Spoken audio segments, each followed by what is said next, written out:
Cross Culture Management Session 2 2020. Bonjour, hello. Je m'appelle Aish, or my name is Aish. Je viens de IB4C, or I am from the IB4C. Today, I'll be sharing on the topic of tips for negotiation in France. Before I indulge even deeper on my topic today, I would like to tell you guys on the content of my video, where I have five content, which is the first one is introduction to France, where in this part I will tell a little background on France, fun facts about France, and a little something to get to know about France. And my second point is negotiation process, where this is the part where we will learn on how do the France do business, and when we are doing the business with them, what should we do or what we shouldn't do, the do's and don'ts in doing business with them.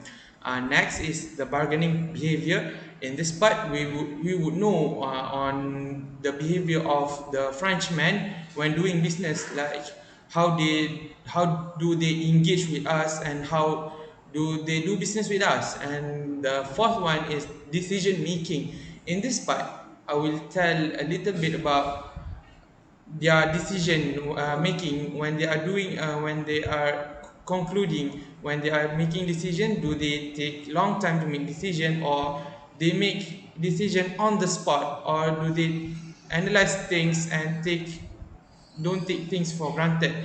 And next is the last one is communication style.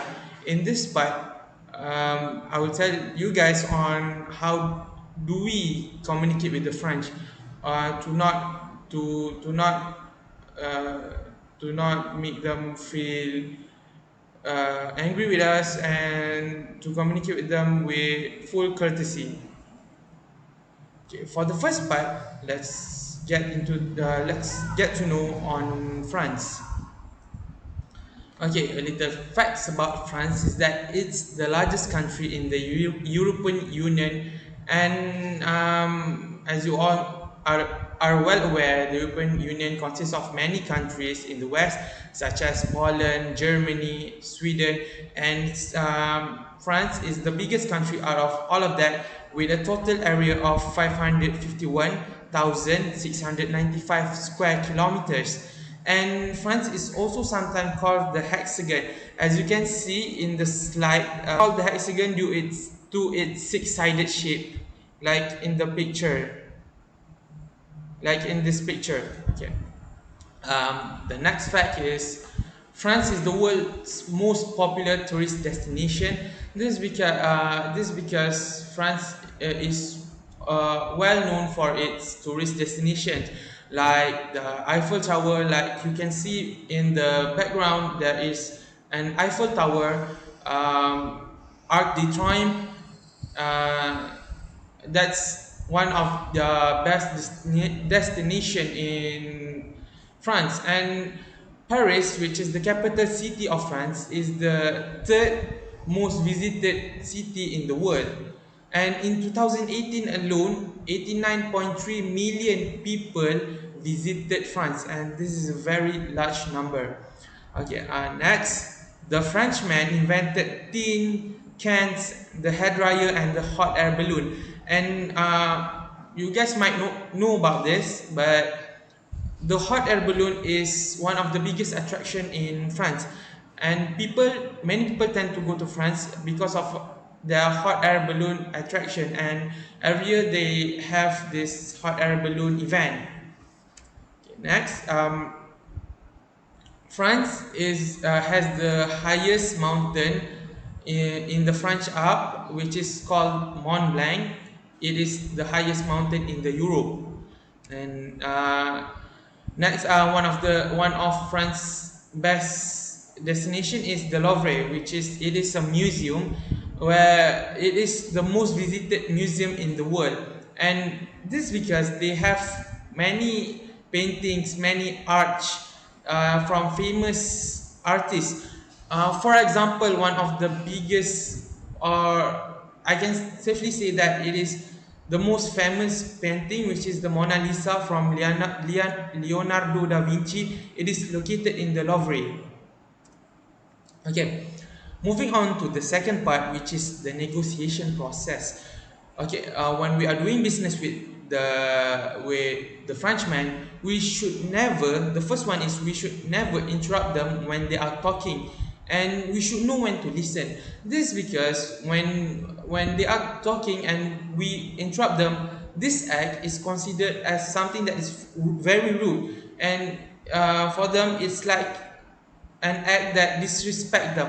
So if you have any question or any statement that you want to correct them, you should wait or hold that question, the thing that you want to say, you should hold it until they are finished talking, and then you can ask them the questions, so that this wouldn't look like you are rude, and they wouldn't change their mind on doing business with you.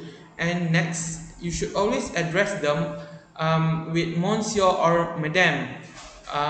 Basically, what monsieur and madame mean is that it means in English it means Mr. and Miss, and it is a formal way to call them. And why should we call them monsieur or madame? Why don't we just call them by their name? This is because in France they take formality as something that is very important. They don't take that for granted. Next is we should always wear quality business attire, even for small meetings. This because if we wear quality business attire, even for small meetings, it looks like we really want to do business with them, and they would take us seriously if we even the littlest the most little thing we do, like wearing quality business attire, will attract them, as this you can say that their business culture, as if in every meeting they wear quality business attire to look neat. And next is avoid being too pushy. In a meeting with the Frenchman, you should never push them to make certain decisions or certain things. This is because for them, they when they are making decisions, they tend to analyze things. They look in every aspect before doing something. And if you are being too pushy, they dislike this kind of act, as this seems like we are not patient, and they really love people that are patient, as we should always know that their work attitude, their time management in making decisions. Moving on to my third point, which is the bargaining behavior, or I could safely say that their behavior when they are doing business. Okay, first of all is formality. Like I've said just now, they take formality as something that is very important. They don't take that as for granted. For example, they go to meeting formally dressed with suits and something that is neat, and they regard every meeting as a formal occasion. They in every meeting, even if that meeting is a small meeting, they don't take it for granted. They take that as a formal occasion. They address the other parties as madam and monsieur, and they record the meeting. They do the meeting as something that is formal. Next is honesty and punctuality. The Frenchman really takes honesty and punctuality as something that is big, or they take that as something that is very important. So in France, the lie and bribery are very rare in doing business, and they are very punctual in meeting. So when we are doing business with them, never lie to them, and never try to bribe them, as they hate this kind of act. And when we are going for a meeting with them, with the client from France or our partner, we should always be punctual in meeting, or even be punctual when we have an occasion with them, and never be late, as they don't like this kind of act. Next is privacy. Um, in privacy, the French businessmen, they are very suspicious towards early friendliness.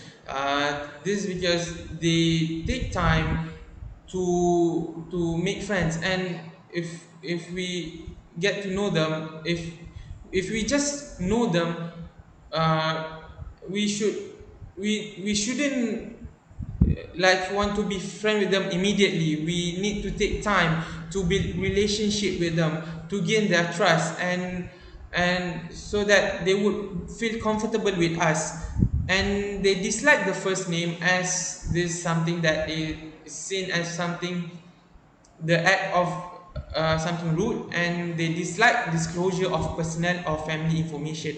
So when we are doing business with them, we shouldn't talk about our family, our background, or our past work, our personal life. This is because for them this kind of information is a sensitive information, and it is something that they don't want to know. So when doing business with them, we should avoid from asking question, personal question, like their family, their personal stuff. We should avoid that kind of question as they don't like it. And in meeting, they dislike removal of jacket. Why? This is because when we remove our jacket in a meeting, this looks like we are too confident in the meeting, and we are being too friendly. Like I said just now, we should build their trust, build their confidence. We need to take time, slow by slow, step by step, before we can engage a deeper relationship with them, a better business relationship with them. Okay. Moving on to my next point is decision making. When the French people, the French businessmen, they are highly centralized and rigid. They have rigid structure. This makes them take longer time to make decisions. What I meant by highly centralized and rigid structure is because the subordinates usually don't make the decisions, and the upper level manager make the decisions, and this would take time as they need to communicate between them. And next is they are very hierarchical. Like I said just now, decisions are made only by the mostly. I could safely say mostly it is made by the top managers, and sometimes even the subordinates don't even know what the managers' decisions are, and they don't include them most of the time. And next is decision making process is very slow. This is because decisions are usually not made at first meeting. They this as they like to analyze things first.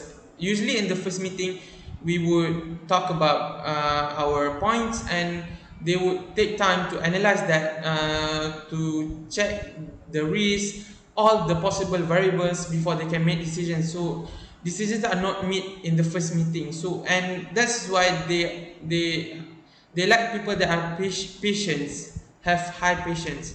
Okay, for my last point is communication.